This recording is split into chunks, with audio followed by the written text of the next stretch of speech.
Bonjour et bienvenue dans les Minutes Labocast. Après avoir présenté séparément plusieurs systèmes dans les précédents posts, cette vidéo en expose une synthèse et évoque des critères de choix. Dans le cas de prothèses implanto-portées, la distance entre les piliers comporte des zones de muqueuse dont la numérisation est moins précise que des formes identifiables. Cependant, l'empreinte doit permettre de positionner les piliers dans les 3 dimensions de l'espace avec une grande précision pour obtenir une parfaite stabilité prothétique. Pour contourner cette difficulté, plusieurs sociétés ont développé des scan bodies avec des extensions latérales pour permettre un chemin de scannage régulier dans ces indications qui sont la prothèse vissée sur des piliers coniques. Cela est indiqué dans des empreintes post-op, comme c'est l'image ici, ou pour réaliser des prothèses provisoires, ou après cicatrisation pour la prothèse d'usage. L'idéal étant de valider l'empreinte immédiatement et ainsi éviter une séance d'essayage de l'armature.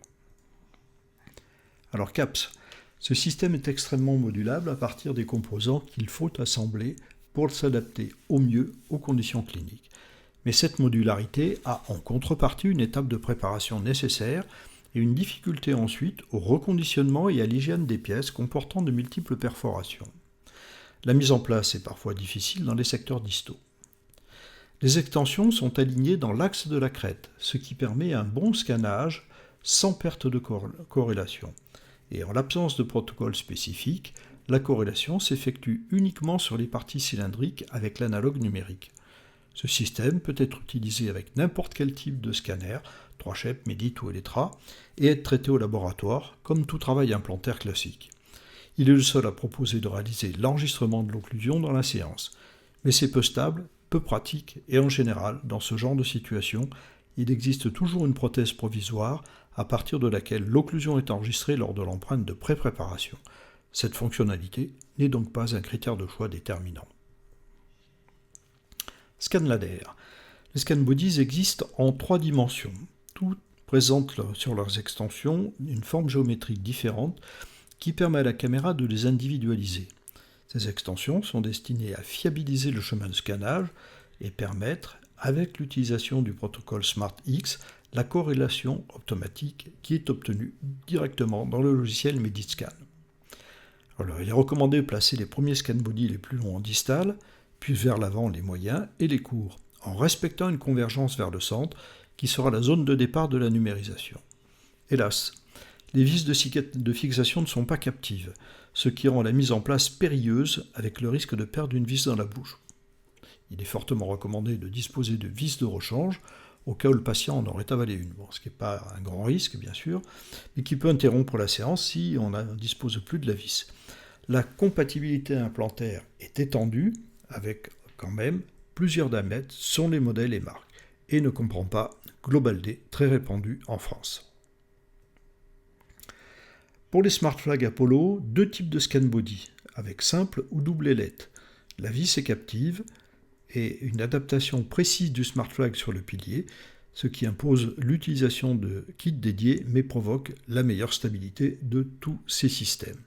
Alors ce n'est pas vraiment un problème car il est rare dans ce type de traitement d'avoir plusieurs marques d'implants. Ce système est compatible GlobalD InCone. Attention, il y a les piliers droits et angulés qui veut dire 2 diamètres, 4.3 et 4.7. La validation automatique avec SmartX peut être assurée immédiatement de la qualité de l'empreinte. Alors si toutefois 1 ou 2 implants de marques différentes étaient présents, le protocole SmartX ne s'applique pas. Mais je vous donnerai le moyen de contourner ce problème et d'obtenir quand même une validation dans un autre poste sur notre chaîne, très prochainement. Alors pour YoConnect, nous avons 3 dimensions de pièces qui sont en titane et les vis sont captives, c'est-à-dire qu'on ne les perd pas. Le placement des éléments est indiqué dans une convergence vers le centre de l'arcade et la numérisation à ce stade du protocole concerne uniquement les formes géométriques, ce qui est très rapide. Il faut bien entendu numériser aussi les crêtes, les piliers, l'antagoniste et l'occlusion, comme dans tout protocole prothétique numérique. Hélas, la corrélation n'est pas immédiate. Elle ne peut se faire qu'au laboratoire et dans un logiciel externe spécifique YoConnect. En résumé, je laisserai de côté CAPS pour sa complexité de mise en œuvre avant et après utilisation, et la fonction d'enregistrement de l'occlusion pas convaincante cliniquement. Bien que soutenu par Medit et mettant en avant sa compatibilité dite universelle, l'ergonomie ne me convainc pas non plus, en raison de la difficulté de mise en place à cause de la vis non captive. Également soutenu par Medit et le protocole SmartX, je retiens par contre le système SmartFlag Apollo qui remplit tous les critères de ce genre de système.